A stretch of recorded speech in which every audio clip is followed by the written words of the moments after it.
Hi Aquarius, and welcome to your mid-month reading. This is for anybody that has their sun, moon, rising, midheaven, and or their Venus in the sign of Aquarius. However, if you just happen to find this channel, there's a message for you. A couple of things are different. I'm starting off with a different spread, which is the picture that you will see that is across this video. I did it for all 12 just so everybody knows kind of what's going on. It's called a what the actual fuck spread. So I think for the mid-months, I'm always going to resort to this or another style of reading, just depending on how well you guys like this new setup and what comes out. So let me know in the comment section below. And then just for the overly thematic monthly readings every month that I post before the first, I'm thinking I'll do it as I've always been doing it. So that's one of the changes as well. What comes out as far as the information and how I'm explaining things, it might sound a little bit different, a little bit different than what you're used to. But that's because I'm learning more about my own Vedic natal chart, which is Eastern astrology, as opposed to what the foundation of my channel has been based on, which was Western astrology. But I just, at this point in my life, I resonate more with who I am and what my placements are in that chart. So what I recommend you guys do, if this video may no longer resonate for you and what you're going through, is watch all 12 of the videos I've uploaded and then see what really resonates with you. Then look up your Vedic natal chart, because your signs are going to be different, as mine have been, I found out. So see how well you know yourself and how accurate you are and what comes up with the Vedic natal chart, okay? So yeah, that's that on that. Let's go ahead and get started on the spread. So in this setup, you have a signifying card, a significator, and what came out for you Aquarians was the Six of Swords, okay? And then what is crossing you, like the face of the challenge or the cruce that hounds you, is the Six of Wands. Okay. Now what you need to know that is real about the situation is the Five of Pentacles. What is wrong about the situation, you have the Moon card that wanted to be clarified with the Knight of Pentacles. Alright, now where do you need more information, or what do you need to know or learn about or do? You have the Page of Wands. And then what can you do by the end of September to overcome these energies that you're feeling or these experiences that you're going through in order to improve an existing relationship? You have the Eight of Cups. Right. Bottom of the deck, Temperance is staring at me, so you might be dealing with a Sagittarius. Or it's beckoning me to tell you to maintain your spiritual alignment, okay? Some of you guys are not trying to let something go. You're not trying to be the bigger person, and you're letting your pride get in the way. That's what I'm getting with these two cards. Sorry I had to cover my face, and sorry if it's out of focus. But yeah, you guys, your pride, your ego is big. You wanting to be the center of attention. You wanting to be the leader of the pack, in a sense. You wanting to be the one that wears the pants. So that's something to look into. Or this is the issue with the other person, or it's that you're a public figure and that's getting in the way of the relationship, causing some conflict. But like, what is real about the situation, you have the Five of Pentacles card.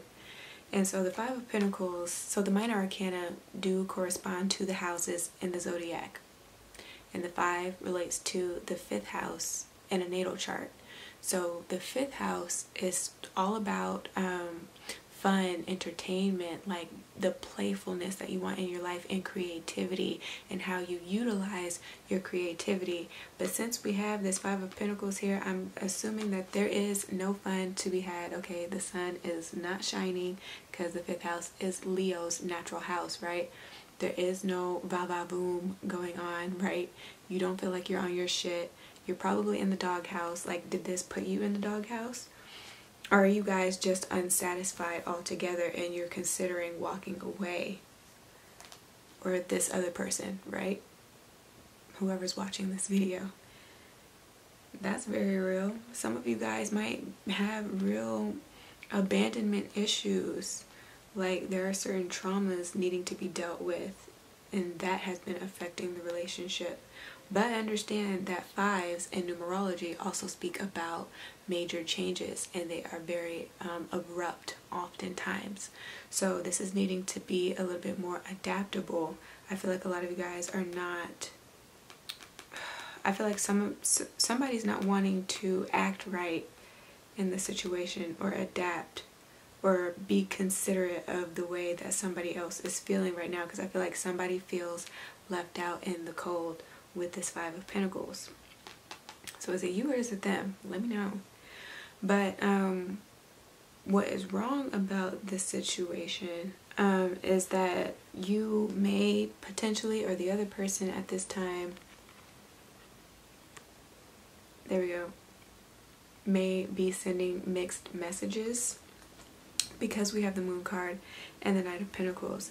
Now, what can also be wrong about the situation is somebody is not being truthful about finances. That's been the underlying issue as to, there we go, the underlying issue is finances, you guys. So that's what's wrong about the situation. And I feel like some of you guys don't know that because they're too prideful to let you know what's really going on, right? There we go.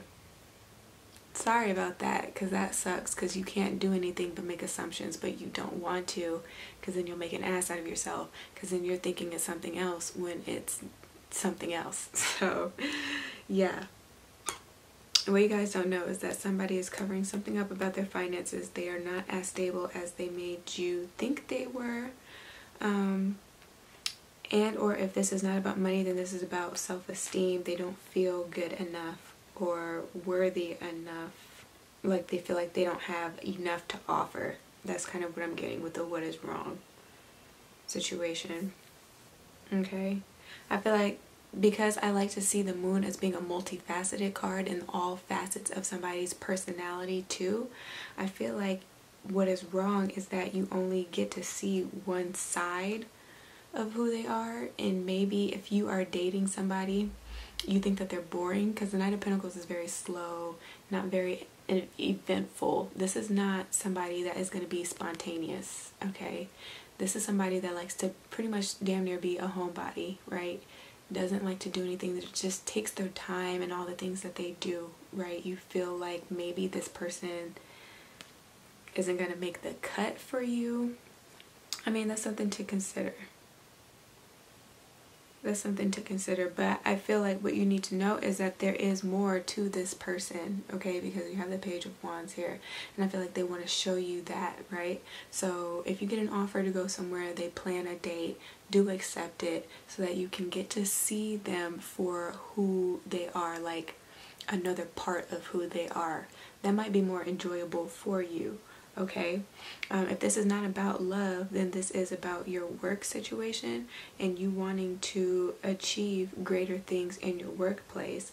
Know that you have the potential to do it, and by the end of the month you're going to be feeling that energy to get things started, right? You're going to feel very determined and inspired, like just very motivated to get things done. You might have a change of career path, or just the plan that you plan to execute might change. So be open to that, okay? So if you're in this sour, stuck position, just know that it's only temporary. It's trying to get you to see something. So make sure that you recognize what is trying to come before you when you feel this energy and move accordingly, okay? But do get more information before you do make a decision to move. But I do feel like what you can do by the end of the month, as does Spirit, because they're the one who pulled this card, you have the Eight of Cups, which always talks about doing all that you can, and once you reach the point that, or where you have done everything that you could possibly do, it's time for you to just surrender the outcome, okay? It's time for you to just let it go. So by the end of September, just if you have made the effort, or if this other person has made the effort, right, whoever's watching this again, or what you know they need to do, and it's just not good enough for this person, then walk away. and be okay with walking away. You've done all that you can, right? Don't form any codependencies. 8 of Cups is 8th house. 8th house is Scorpio's natural house, and because it's a Cups card, their 8th house might be in Scorpio or yours might be in Scorpio. But Cancer, Pisces could be a possibility. But the 8th house and Scorpio and Pluto are all about transformation, okay? But not just transformation, but like surrendering. So be good with allowing everything to fall away that is supposed to fall away, so you can walk into the next phase of your life, right? Whether or not you're meant to be with this person forever or not, this it's not up to you. It's up to, like, people have free will in this, you know what I'm saying? So you can't control the outcome. You can't make somebody love you. So if they just don't see you for who you are and the greatness within you, for your brilliance and your exuberance and the depth that you do have, then okay, that's fine. Like, walk away and open yourself up to meeting somebody else that is great, to meeting your divine partner. Because some of you guys are still going to be going through a few karmic cycles before you meet your twin flame, soulmate, whoever it is that you so desire to have as your counterpart to stand beside you and ride this journey of life, okay? So just come to grips with that and be okay with walking away. Be okay with walking away from people and things that just don't deserve you, that treat you like this, like an outcast, like an outsider, that don't appreciate the insights that you bring to the table, the ideas that you have, right? This card makes me feel like somebody feels like they've been forgotten or like they will be forgotten. Maybe you feel like you're coming up against somebody in work that you can't compete with, like you just don't feel like you're on the same level as them for some reason. Here, like you feel like you lack something, like a skill set that you need or something. You don't, but naturally you outgrow things, and that can very well be what's happening in this 8 of Cups. You might just have outgrown the situation. You've gone as far as you could up the ladder in that certain area of your business. So if they're not open for promotion, and or they are not treating you as you deserve and or giving you the promotions that you deserve, right? You see other people, I don't want to say that they are undeserving, but you can definitely tell that there's like nepotism or favoritism in the workplace. Then just find something else that's more suited for you, or be willing to pick up a hobby of yours that you know you may have put on the back burner, but that can generate a lot of success for you, and start to cultivate that and work on that and start building your own brand and your own business, right? Some of you guys might be wanting to go into organizational psychology or doing something with like workplace psychology to help people. Be open to that. So that you can like change the way that the learning and development or just the structure of the business can go. I feel like some of you guys would be really good with that. So, because you know, Aquarians are all about like leaving a lasting impact, and so that is what you're working on, and you're willing to walk away from things that aren't giving you that. So if you feel like you can't be helpful, you're not going to stay in that environment. So a relationship or a workplace scenario, that is what is on the table for you guys, okay? So yeah, as far as your chakras are concerned, your solar plexus, sacral chakra are here. You also have your root chakra that is underactive, your throat chakra is underactive, and your heart chakra is underactive. Always heed your own personal intuition though, so make sure that that third eye and crown chakra are also in, also in alignment. And yeah, if what I said did resonate for you guys and you enjoyed this spread, give me a thumbs up, share this with your friends and family, and do subscribe for more.